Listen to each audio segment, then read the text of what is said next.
dragon flag. It's a brutal core exercise, and because of that, if you jump into it and you don't know what you're doing, you run the risk of injury. So I'm going to try help you and break it down step by step, the progressions I recommend, and also at the end of the video, I'll give you a tip that really helped me transform my dragon flags and take them to the next level. The terms and conditions: before you start working on the dragon flag, I need you to be able to do at least 5 pull-ups and 30 seconds of a clean hollow body hold. Why? Well, obviously the dragon flag is an advanced core move, but it also requires a fair amount of lat strength. And the stronger it is, the easier over time you're going to have learning the dragon flag. And I'll go so far as to say that if you can't do a pull-up, it will be impossible for you to do a dragon flag. And I'm sure there's some bloke out there that doesn't have arms, has some hectic bike force that could munch down on something and do a dragon flag. But we're not talking about the exceptions here. So no pull-ups, no dragon flag. One other thing to address is the setup.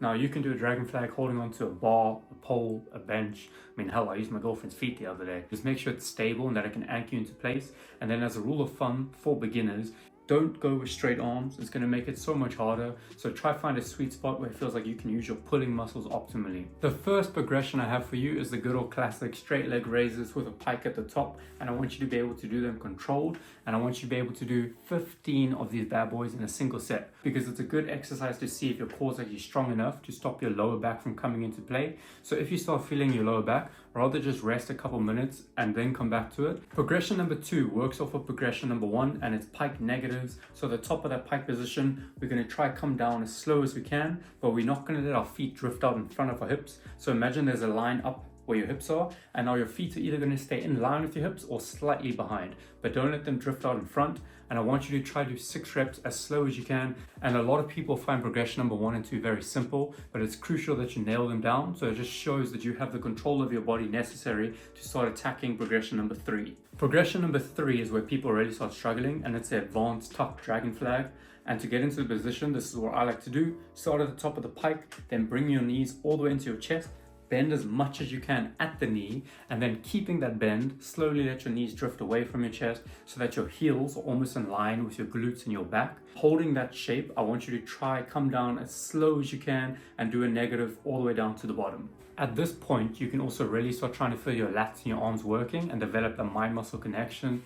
And I'd recommend doing sets of 3 negatives per set. And then once you've built up the comfortability and strength, you can attempt to hold. Just make sure that you take in a big breath of air into your lungs, because it's going to feel like you can't breathe. Slowly build it up, and once you hit a 5-second hold, we can start incorporating advanced tuck raises. In the beginning, knee drive is totally acceptable. And what I mean by that is that when you're at the bottom of the advanced tuck dragon flag, you bring your knees in to shorten your body a little bit and make it easier to pull yourself back up. And I'd recommend doing sets of 3. And then over time, you slowly try to eliminate that knee assistance. So eventually you're doing the full range of motion, but your body is not changing shape at all. Progression number 4, you got 2 options. A lot of calisthenic skills like the dragon flag are leverage based. So the more extended your body is, the harder it's going to be. Both of these help extend your body a little bit more from the advanced tuck position. And we have the straddle, or what I like, the super advanced tuck. Now, there's nothing wrong with the straddle. Me personally, when it comes to the dragon flag, I just feel a little bit too exposed and vulnerable.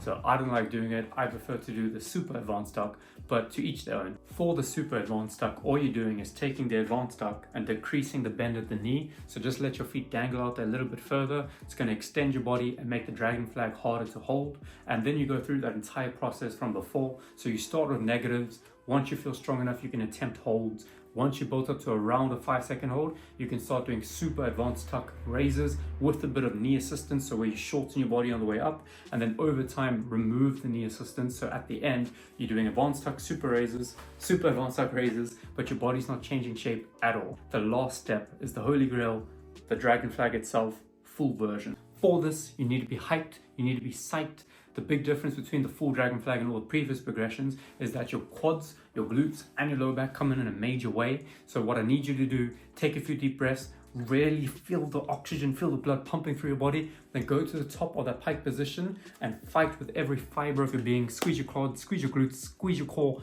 squeeze bloody everything you got, and see if you can sort of resist gravity and just fall in slow motion. If you can, then well done. You can start working on the full dragon flag variation. If after attempting the full, it feels like your neck is under a lot of strain and wants to pop out, that's literally what happened to me. All it means is you need to take it back for a week or two and do easier progressions. Just give your body a bit of time to adjust to the new pressures you're applying to it. And then most likely once you come back to the full, you won't feel your neck nearly as badly as you did the first time. Also, don't worry if your body's not in a perfect straight line. That can take a lot of time. So if there's a bit of an arch in your back, don't stress about it. Just keep focusing on it. But if it does feel like your lower back is taking a load of pressure and wants to snap like a glow stick, then you're really going to want to listen to my bonus tip, because I can promise you one thing: if your lower back snaps, you ain't going to be glowing. That bonus tip is known as the reverse hyper, my favorite exercise for strengthening your lower back, and it's really simple. Just find an object, lie down on it chest first, make sure you can hold onto something to anchor you down, and then all you're going to do is squeeze your lower back and your glutes to lift up your legs. Super simple. You can do sets of 10 reps. You could also hold at the top if you want. And if you want to make it harder, there's two ways. You shift down so more of your body is off the object, or you could just add resistance between your legs. But doing this exercise really helps target the erectors, which are the muscles along your spine. And the stronger they are, the better your lower back is going to feel during the dragon flag. In the same vein, all the other muscles that are being used in the dragon flag, if you strengthen them, they're going to complement your dragon flag. So don't skip out on your pull-ups, your back work, your core work, all of that jazz. That is, ladies and gentlemen, the dragon flag tutorial. So if this helps you and if you got any value from it, show some love, like and subscribe. And if you have any questions, pop them in the comments and I will get back to you. Enjoy your training. All the best. Cheers.